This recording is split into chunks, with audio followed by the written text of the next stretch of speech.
गुर्जर प्रतिहार वंश। प्रतिहार शब्द का अर्थ होता है द्वारपाल। क्योंकि प्रतिहारों ने अरब आक्रमणकारियों से भारत की रक्षा की, अतः इनकी तुलना मौर्य और गुप्त राजाओं से की जा सकती है। प्रतिहार स्वयं को लक्ष्मण के वंशज, सूर्यवंशी या फिर रघुवंशी मानते हैं। 6वीं से 10वीं शताब्दी तक रहा इनका कार्य शासन, जो जोधपुर में मंडोर, जालोर में भीनमाल क्षेत्र था। इन्होंने बाद में उज्जैन व कन्नौज को अपनी शक्ति का केंद्र बनाया। 8वीं से 10वीं शताब्दी में उत्तर भारत में गुर्जर प्रतिहार वंश प्रभावशाली रहा। गुर्जर प्रतिहारों ने लगभग 200 साल तक अरब आक्रमणकारियों का प्रतिरोध किया। Doctor R.S. मजूमदार के अनुसार गुर्जर प्रतिहारों ने 6वीं से 11वीं शताब्दी तक अरब आक्रमणकारियों के लिए बाधा का कार्य किया। जोधपुर के बोक शिलालेख के अनुसार गुर्जर प्रतिहारों का अधिवासन मारवाड़ से लगभग 6वीं शताब्दी के द्वितीय चरण में हो चुका था। 8वीं से 10वीं शताब्दी में उत्तर भारत के मंदिर और स्थापत्य निर्माण शैली महामारू शैली गुर्जर प्रतिहार शैली प्रचलित थी। अग्निकुल में राजपूतों में सर्वाधिक प्रसिद्ध प्रतिहार वंश था, जो गुर्जर शाखा और गुजराता प्रदेश से संबंधित होने के कारण इस इतिहास में गुर्जर प्रतिहार वंश के नाम से जाना जाता है। गुर्जर प्रतिहार वंश का प्रमुख केंद्र मारवाड़ था और इनको गुजराता प्रदेश में रहने के कारण इनको गुर्जर प्रतिहार कहलाए। ये गुजरात प्रदेश की राजधानी भीनमाल जालौर थी। बाणभट्ट ने अपनी पुस्तक हरित चरित्र में गुर्जरों का वर्णन किया था। इस वंश की प्राचीनता बादामी के चालुक्य नरेश पुलकेशिन द्वितीय के ऐहोल शिलालेख फिर अभिलेखों में गुर्जर जाति का सर्वप्रथम उल्लेख मिलता है। Doctor R.C. मजूमदार के अनुसार प्रतिहार शब्द का प्रयोग मंडोर के प्रतिहार जाति के लिए हुआ था, क्योंकि प्रतिहार अपने आपको लक्ष्मण जी का वंशज मानते थे। इतिहासकार R.C. मजूमदार के अनुसार गुर्जर प्रतिहारों ने 6वीं शताब्दी से 11वीं शताब्दी तक अरब आक्रमणकारियों के लिए बाधा का काम किया।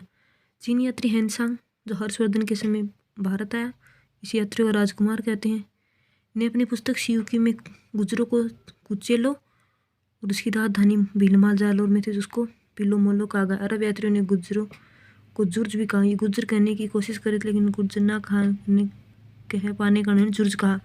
अल मसूदी प्रतिहारों को अल गुर्जर और प्रतिहार राजा को बोरा कहकर पुकारता था। भगवान लाल इंद्र जी ने गुर्जरों को गुर्जर माना, जो गुजरात में रहने के कारण गुर्जर हुए। देवली, राधनपुर, करडाह अभिलेखों में प्रतिहारों को गुर्जर प्रतिहार कहा गया। हेनसांग ने नरपट राजा के लिए पिलावेणी शब्द का यूज किया गया था। गटियाल शिलालेख में प्रतिहारों को ब्राह्मण बताया गया। इस गुर्जर प्रतिहारों को बोला गया कि ब्राह्मण थे। जॉर्ज डॉक्टर गौरी शंकर ओझा प्रतिहारों को क्षत्रिय मानते थे। जॉर्ज कैनेडी गुर्जर प्रतिहारों को ईरानी मूल के होते थे। मिस्टर जैक्सन ने बम्बई गजेटियर में गुर्जरों को विदेशी माना। प्रतिहार राजवंश महामारू मंदिर निर्माण वास्तुशैली का संरक्षक भी था। कनिंगम ने गुर्जर प्रतिहारों को कुषाण वंशी कहा। डॉक्टर भंडारकर ने गुर्जर प्रतिहारों को खिजरों की संतान बताकर विदेशी साबित किया। स्मिथ स्टेफनो ने गुर्जर प्रतिहारों को हुणवंशी कहा। भोज गुर्जर प्रतिहार वंश का शासन था। भोज द्वितीय प्रतिहार राजा के काल में प्रसिद्ध ग्वालियर प्रशस्ति की रचना की गई। इसमें अधिकतर ग्वालियर प्रशस्ति में इनकी रचना ज्यादातर मिलेंगी। मुनोतनेंसी, जिनकी पुस्तक थी मारवाड़ परगना रिवाज, उसमें उन्होंने बताया कि गुर्जर प्रतिहार की कुल 26 शाखा थी, जिनमें उन्होंने 2 मुख्य बताई, राजस्थान के मंडोर और भीनमाल। और मेवाड़ के गोहिल शासकों की उन्होंने 24 शाखा बताई थी। गुर्जर प्रतिहार कुल देवी चामुंडा माता थी। मंडोर शाखा जो जोधपुर में थी, जिसके संस्थापक रजिल था। गुर्जर प्रतिहारों की प्राथमिक राजधानी मंडोरी थी। और भीनमाल शाखा जालोर, जिसके संस्थापक नागभट्ट प्रथम थे। अवंती जो उज्जैन शाखा थी, जो मध्य प्रदेश के अंदर है आज, नागभट्ट प्रथम के समय दूसरी राजधानी के रूप में स्थापित थी। कन्नौज शाखा जो यूपी की थी, नागभट्ट द्वितीय ने कन्नौज को जीतकर अपनी राज्य राजधानी बना था। कवि वृष की उपाधि मुंज राजा को दी गई थी। अबानेरी और राजौरगढ़ जो गुजरात के अंदर है, के कलात्मक वैभव गुर्जर प्रतिहारों काल के गुर्जरों तथा अन्य पिछड़ी जातियों के लिए राजस्थान सरकार ने 2015 में 5% कोटा की व्यवस्था की। मंडोर शाखा जो जोधपुर की थी, गुर्जर प्रतिहारों को इन शाखा में सबसे प्राचीनतम और महत्वपूर्ण मंडोर के प्रतिहार थे। मंडोर के प्रतिहार क्षत्रिय माने जाते हैं। ये बाहुक और गटियाल के लेख में ये बात में मिलनी है। हरिश्चंद्र, जिसको रोहलिद्री उपाधि प्राप्त थी, हरिश्चंद्र को प्रतिहार वंश का संस्थापक माना जाता है। हरिश्चंद्र को प्रतिहारों का गुरु कहते हैं। गुर्जर प्रतिहारों का आदि पुरुष कहते हैं। गुर्जर प्रतिहारों को मूल पुरुष कहते हैं। लोद्रवा के देवराज भाटी को पराजित करने वाला मंडोर प्रतिहार शासक सिलुक था। मंडोर प्रतिहार शासक सिलुक था। अब आगे बताते हैं कि हरिश्चंद्र कौन था, कहाँ से आया और इसके बारे में कंप्लीट इंफॉर्मेशन। हरिश्चंद्र की 2 पत्नियां थीं। इनमें से एक थी ब्राह्मणी और दूसरी क्षत्रिय थी। क्षत्रिय पत्नी का नाम भद्रा था। इनकी क्षत्रिय पत्नी के 4 पुत्र जिनका नाम भोग, भट्ट, कद्दक और रज्जिल उदय था। अब रज्जिल जिसने मंडोर को अपनी राजधानी बनाई थी सबसे पहले, गुर्जर प्रतिहार वंश के आदि पुरुष हरिश्चंद्र थे। आदि पुरुष की उपाधि हरिश्चंद्र के पास थी। रज्जिल ने मंडोर को जीतकर अपने राज्य की राजधानी बनाया था। नरभट्ट चीनी यात्री हैंसुंग जो हर्षवर्धन के समय आया था, उन्होंने नरभट्ट का उल्लेख पेलोपेली नाम से किया, जिनका साहसिक और साहसिक कार्य करने वाला। मंडोर के प्रतिहारों का अंतिम शासक इंद्रजीत प्रतिहार था। भीनमाल जालोर की शाखा। रघुवंशी प्रतिहारों ने चावंडों से प्राचीन गुर्जर देश छीन लिया और अपनी राजधानी भीनमाल को बनाया। अब भीनमाल शाखा के प्रतिहारों की उत्पत्ति के विषय में जानकारी ग्वालियर प्रसिद्धि से मिलती है, जो प्रतिहार शासक भोज प्रथम के समय उत्कीर्ण हुई थी। प्रसिद्ध कवि राजशेखर के ग्रंथों में भीनमाल के प्रतिहारों की जानकारी भी मिलती है। नागभट्ट प्रथम, जिनका 780 से 756 तक इनका कार्यकाल रहा।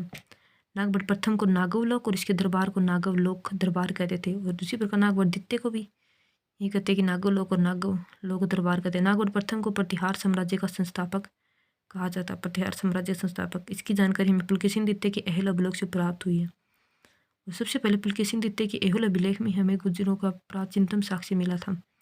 नागभट्ट प्रथम ने भीनमाल को चावड़ों से जीता और 730 ईस्वी में भीनमाल को राजधानी बनाया। नागभट्ट प्रथम ने भीनमाल में प्रतिहार वंश की स्थापना की। नागभट्ट प्रथम ने आबू, जालोर आदि को भी जीता। उज्जैन जो अवंतिका को भी अपनी दूसरी राजधानी बनाया। नागभट्ट प्रथम के समय सभी राजपूत वंश गोहिल, चौहान, परमार, राठौड़, चंदेल, चालुक्य इसके सामंत के रूप में कार्य करते थे। ग्वालियर शिलालेख के अनुसार नागभट्ट प्रथम ने मलेच्छ यानी अरबी सेना को पराजित करने पर अपने साम्राज्य विस्तार किया था। नागभट्ट प्रथम का समकालीन अरब शासक जुनैद खां था। इसकी पुष्टि अल बिलादुरी के विवरण में होती है। हांसोट अभिलेखानुसार समकालीन अरब शासक जुनैद के नियंत्रण में बड़ौच छीन कर नागभट्ट प्रथम ने चौहान भरतवंडड के शासक नियुक्त किया था। अब इनके बीच में नागभट्ट प्रथम के बाद में आएंगे देवराज, और देवराज के बाद उसके पुत्र आएंगे वत्सराज। वत्सराज का कार्यकाल 780 से 795 था। हिंदू और ब्राह्मणों की रक्षा के कारण इन्हें जयविराग की उपाधि दी गई थी। रणहस्तीन भी कहते थे इनको। वो इसलिए कहते थे क्योंकि जब ये युद्ध करते थे तो युद्ध को हाथी की तरह मतलब अपना वार करते थे, इतने पावरफुल शक्तिशाली थे। इनके पिता देवराज और माता भूमिका देवी थी। इनकी पत्नी सुंदर देवी थी। इनका एक आश्रित दरबार था जिसका नाम दुग्गिल ब्राह्मण था। वत्सराज भीनमाल के गुर्जर प्रतिहारों का वास्तविक संस्थापक कहा जाता है। वैसे तो संस्थापक किनको कहा जाता है, जो हरिश्चंद्र थे उनको कहा, लेकिन वास्तविक संस्थापक वत्सराज को कहा गया। वत्सराज के कन्नौज के त्रिपक्षीय संघर्ष की शुरुआत है जो 150 वर्ष तक चला। 150 वर्ष का त्रिपक्षीय संघर्ष कन्नौज को लेकर हुआ था और यह संघर्ष 8वीं सदी में प्रारंभ हुआ था। उत्तर भारत त्रिपक्षीय संघर्ष कैसा हुआ?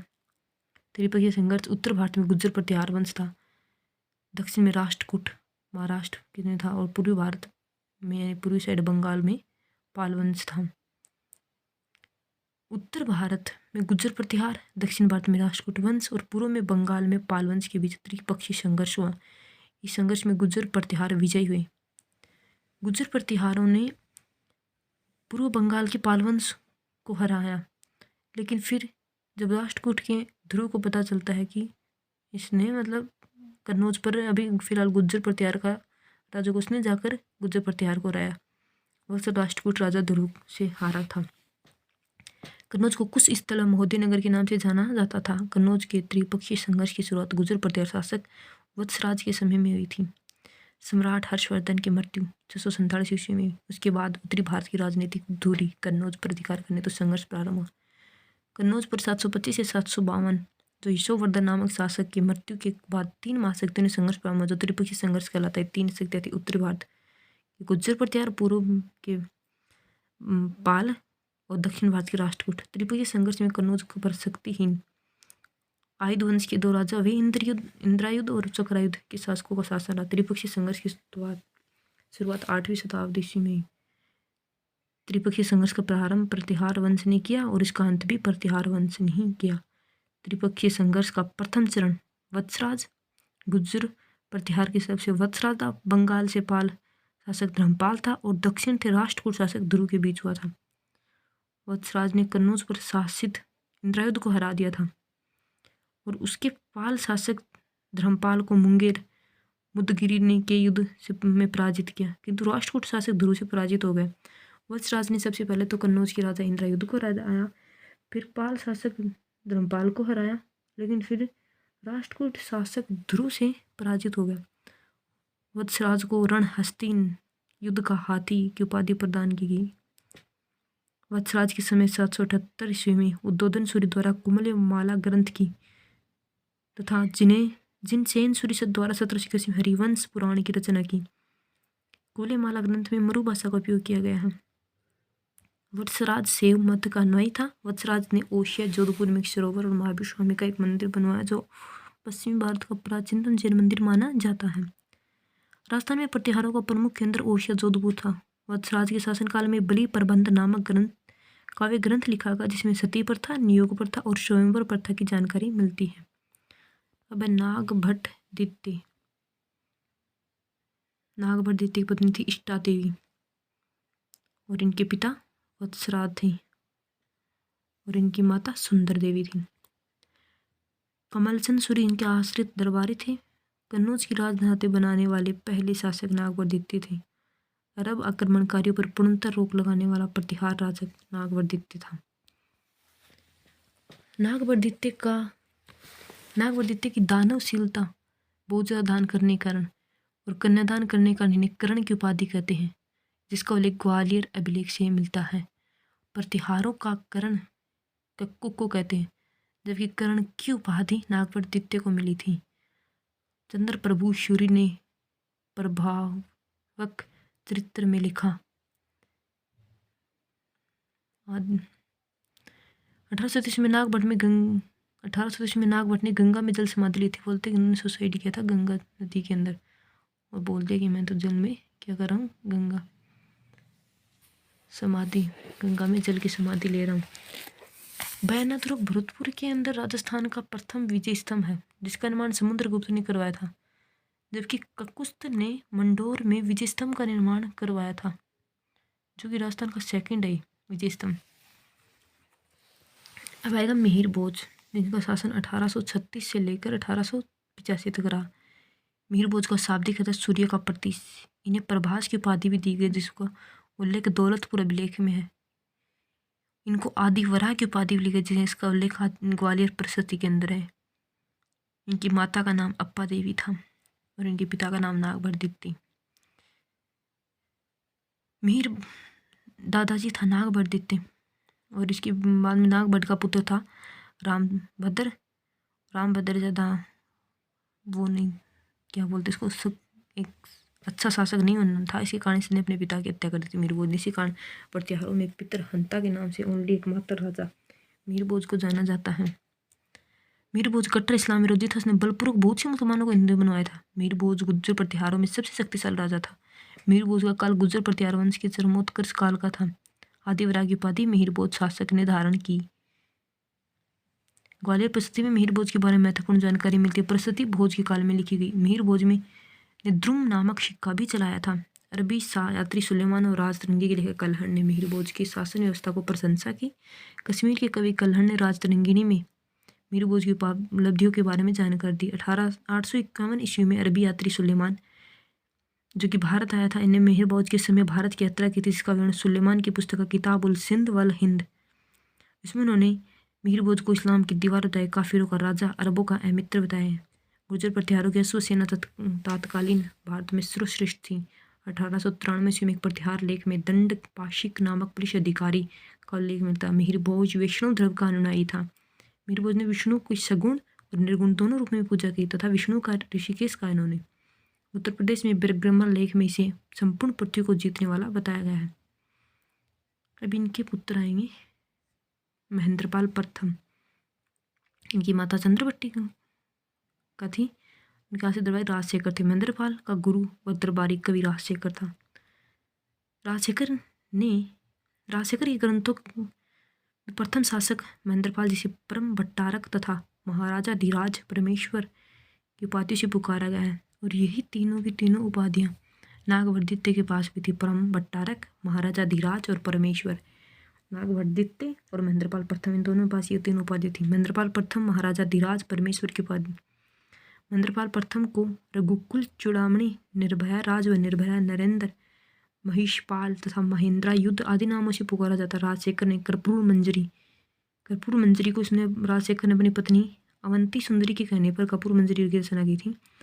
राजशेखर ने कर्पूर मंजरी, प्रबद्ध कोश, बाल रामायण, बाल भारत, विद्ध शाल वंजिका नाम से नाटक व काव्य मीमांसा, हरिविलास, भुवन कोश नामक काव्य ग्रंथों की रचना की थी। राजशेखर ने अपनी पत्नी अवंती सुंदरी के कहने पर कर्पूर मंजरी की रचना की थी। और महेंद्रपाल को निर्भय नरेश कहा गया। इतिहासकार BN पाठक ने अपने ग्रंथ उत्तर भारत को राजनीतिक इतिहास में प्रतिहार शासक महेंद्रपाल प्रथम को हिंदू भारत का अंतिम महान हिंदू सम्राट कहा। महाराजा धीराज, परम परमेश्वर, परम भट्टारक, ये तीनों उपाधियां महेंद्र प्रथम के पास भी थी और नागवर्दित्य के पास भी थी।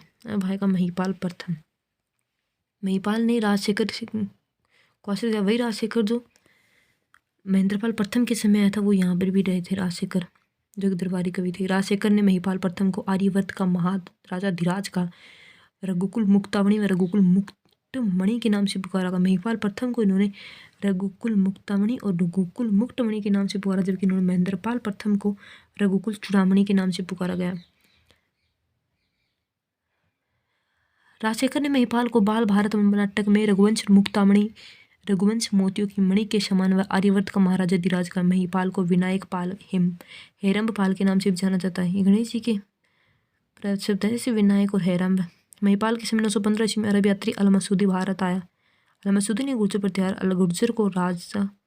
गुर्जरों को अलगुर्जर और राजा को बोरा कहा गया। महिपाल प्रथम के शासनकाल में प्रतिहार को पतन शुरू हो गया था। फिर महेंद्रपाल द्वितीय 945। इसके बाद गुर्जर प्रतिहारों का लगभग समाप्ति की ओर था।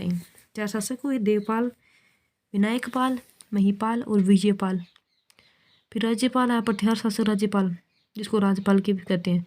इसमें महमूद गजनी ने कन्नौज पर 1018 ईस्वी में आक्रमण किया, जिससे डरकर राज्यपाल था वो कन्नौज छोड़कर गंगा पार भाग गया। अब आएगा त्रिलोचनपाल, जो नेक्स्ट अगली साल 1019 फिर मोहम्मद गजनी अटैक करता और इसको हरा देता है।